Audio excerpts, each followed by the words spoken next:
Enemy history के अंदर हमें ऐसे काफी सारे ट्रांसफॉर्मेशन देखने को मिले हैं जिन्हें देखने के बाद लिटरली में हमारे गूज बम्स रुकने का नाम नहीं लेते हैं, क्योंकि ये सीरीज में कुछ ऐसे पॉइंट पे देखने को मिलते हैं जहां हमने लिटरली में उम्मीद नहीं करी होती है, और कभी कभी तो हमारा मेन कैरेक्टर रैम्पेज पे चला जाता है जो लिटरली में हमें काफी एक्साइट करता है। तो आज की वीडियो के अंदर हम ऐसे ही टॉप 10 बैडएस ट्रांसफॉर्मेशन बताने वाले हैं जो शायद ही आपने कभी सुने होंगे, क्योंकि ये बहुत ही ज्यादा अंडररेटेड सीरीज के अंदर देखने को मिलते हैं। तो हाँ, अगर आप इन सीरीज को मिस नहीं करना चाहते हो तो वीडियो में एंड तक जरूर बने रहना। तो चलिए जल्दी से शुरू करते हैं। तो सबसे पहले नंबर 10 के ऊपर हमें देखने को मिलता है सेड का ट्रांसफॉर्मेशन फ्रॉम रेडिएंट सीरीज, जहां सीरीज की स्टार्टिंग से ही हमें बताया जाता है कि सेड का ड्रीम है कि वो वर्ल्ड का स्ट्रॉन्गेस्ट सॉर्सरर बन सके ताकि वो नेमेसिस को डिफीट करके दुनिया को बचा सके। और इसी बीच एक इंसिडेंट होता है जहाँ पे उसकी एक बहुत तगड़ी बैटल होती है, जहाँ पे उसके एक दोस्त जो ऑलरेडी मर चुकी होती है तो उसके रिवेंज लेने के लिए वो टॉक से भिड़ जाता है। और भाई साहब, ये टॉक जो है ये वन ऑफ दिस सीरीज के अंदर स्ट्रॉन्गेस्ट कैरेक्टर में से एक था,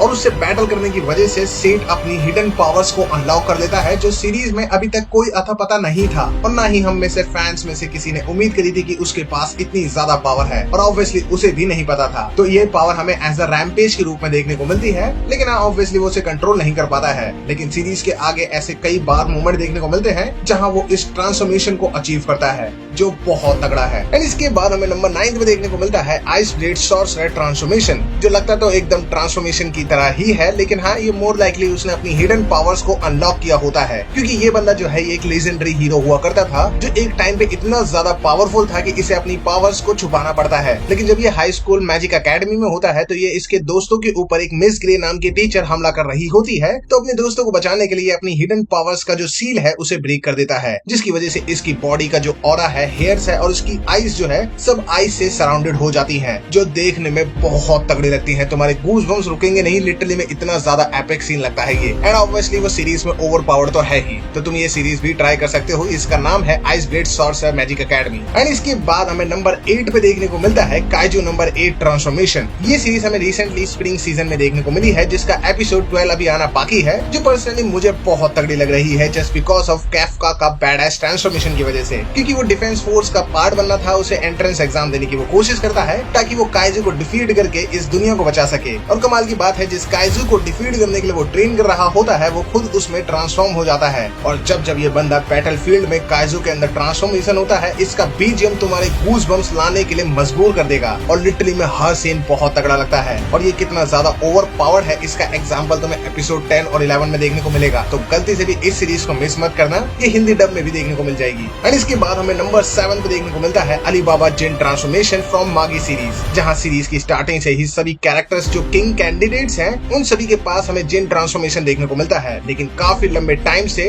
हमारा मेन कैरेक्टर यानी कि अलीबाबा, उसके पास ऐसी कोई पावर्स हमें देखने को नहीं मिलती है। तो ऐसा लगता है ये सिर्फ वीक बन के ही रह जाएगा, लेकिन उसकी भी एक वजह होती है, क्योंकि उसने काफी सारे सैक्रिफाइस किए होते हैं, जिसकी वजह से वो मेंटली ब्रेकडाउन चल रहा होता है काफी लंबे टाइम तक, इसलिए उसके पास कोई पावर हमें देखने को नहीं मिलती है। लेकिन सीरीज में एक ऐसा मोमेंट आता है जब उसकी ये पावर की सबसे ज्यादा जरूरत होती है, तब वो इस पावर को अनलॉक कर पाता है, जिसमें वो बहुत ज्यादा कूल लगता है, क्योंकि उसके बॉडी के ऊपर हमें डार्क आर्मर और उसके पास फायर और मेटल्स को कंट्रोल करने की पावर देखने को मिलती है, जो उसे काफी ज्यादा ओवर पावर्ड बना देती है। वैसे तो हाँ, इस सीरीज के अंदर जितने भी किंग कैंडिडेट है उन सभी का ट्रांसफॉर्मेशन आपको काफी ज्यादा अच्छा लगेगा, स्पेशली सिनबाद का, तो इस सीरीज को जरूर चेकआउट करना। और इसके बाद हमें नंबर 6 पे देखने को मिलता है यू का demon transformation from the sheriff of the end series से, जहाँ यू को बचपन से ही वेम्पायर से काफी ज्यादा नफरत होती है, क्योंकि उन्होंने उसका सब कुछ छीन दिया होता है। तो वो रिवेंज लेने के लिए हमेशा पागल होता हुआ दिखाई देता है, जिसके लिए उसे चाहिए होती है ढेर सारी पावर। तो वो अपनी पावर बोरो करता है डीमन से, जहाँ उसकी कटाना में डीमंस की पावर होती है, जिससे वो वेम्पायर्स को स्ले कर पाता है। लेकिन जब उसकी करीबी दोस्त के ऊपर वेम्पायर अटैक करते हैं और उसका ब्लड सक करने ही वाले होते हैं, हमारा मेन कैरेक्टर ही लूजेस हिज कंट्रोल, जिसके बाद लिटरली में एक बहुत अनएक्सपेक्टेड ट्रांसफॉर्मेशन देखने को मिलता है, जहाँ यू की जो आईज है वो बिल्कुल डीमन जैसी कन्वर्ट हो जाती है। उसके पीछे हमें पंख देखने को मिलते हैं, और उसका जो लिटरली में वॉक है वो आपके गूज बम्स हर एक मोमेंट में देने वाली है। ये इतना ज्यादा तगड़ा लगता है, और लिटरली में आपको पूरी सीरीज में ऐसी कोई उम्मीद नहीं होगी कि हमें कोई ऐसा ट्रांसफॉर्मेशन देखने को मिलेगा, इसलिए ये और ज्यादा तगड़ा लगता है देखने में। वैसे हाँ, इस ट्रांसफॉर्मेशन को उसने सीरीज के अंदर 2 से 3 बार अचीव किया है, और तीनों बार बहुत तगड़ा लगता है देखने में। एंड इसके बाद नंबर 5 पे हमें देखने को मिलती है उशियो का transformation from Ushio and Tora enemy series, जो नारुतो से काफी सिमिलर है, क्योंकि इसके अंदर एक मॉन्स्टर जिसका जिसका नाम टोरा होता है, वो 500 सालों से एक स्पीयर की हेल्प से कैद होता है, जिसे हमारा मेन कैरेक्टर यानी उशियो निकाल देता है। उससे एक तो वो टोरा रिलीज हो जाता है, दूसरा उस स्पीयर को हाथ में लेने से उसकी जो फिजिकल पावर है वो बहुत ज्यादा बढ़ जाती है और उसके हेयर्स भी हमें गॉन की तरह बढ़ते हुए दिखाई देते हैं, काइंड ऑफ अ ट्रांसफॉर्मेशन की तरह। अब इस ट्रांसफॉर्मेशन के साथ वो इतना ज्यादा स्ट्रॉन्ग हो जाता है कि वो इजिली योकाई मॉन्स्टर को डिफीट कर पाता है। लेकिन सीरीज में आगे जाके एक ऐसा मोमेंट आता है जहाँ पे वो इस ट्रांसफॉर्मेशन को कंट्रोल नहीं कर पाता है और रैम्पेज पर चला जाता है और उसको रोकने के लिए सीरीज के स्ट्रॉन्गेस्ट कैरेक्टर भी सामने आते हैं, लेकिन वो रोक नहीं पाते हैं। तो अब उसे काबू में कैसे लाते हैं ये देखना भी काफी इंटरेस्टिंग होता है और सीरीज भी बहुत कमाल की है, तो इसे भी जरूर ट्राई करना।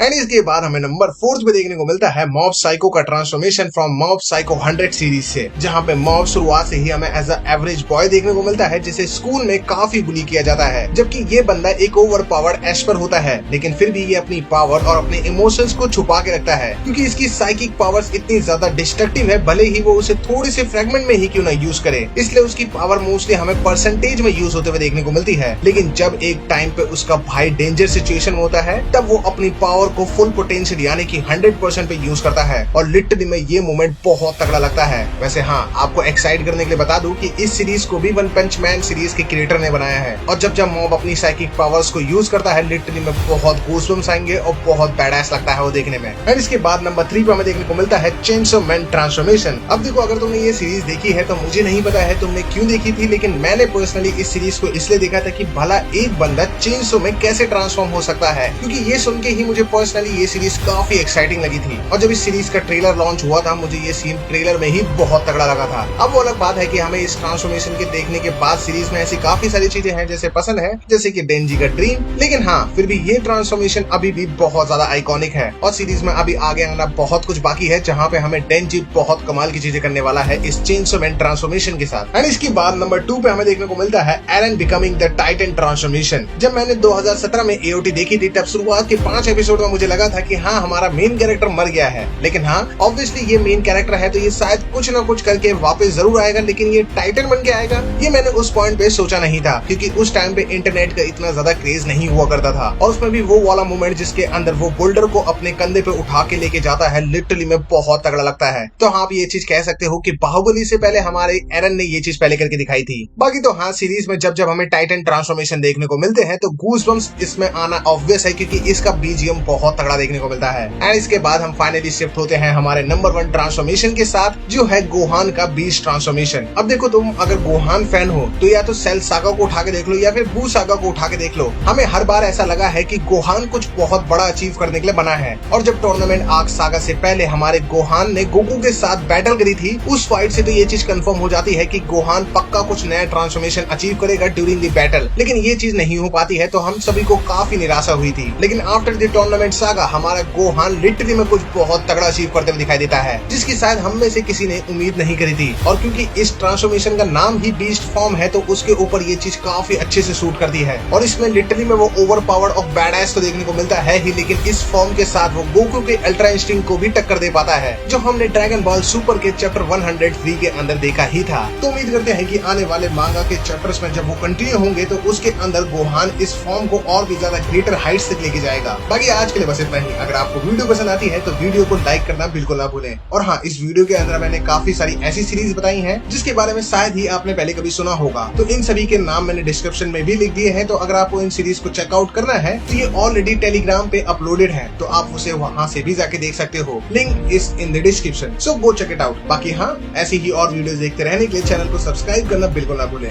मिलते हैं किसी और कमाल की वीडियो के साथ, तब तक के लिए जय Hind and thanks for watching.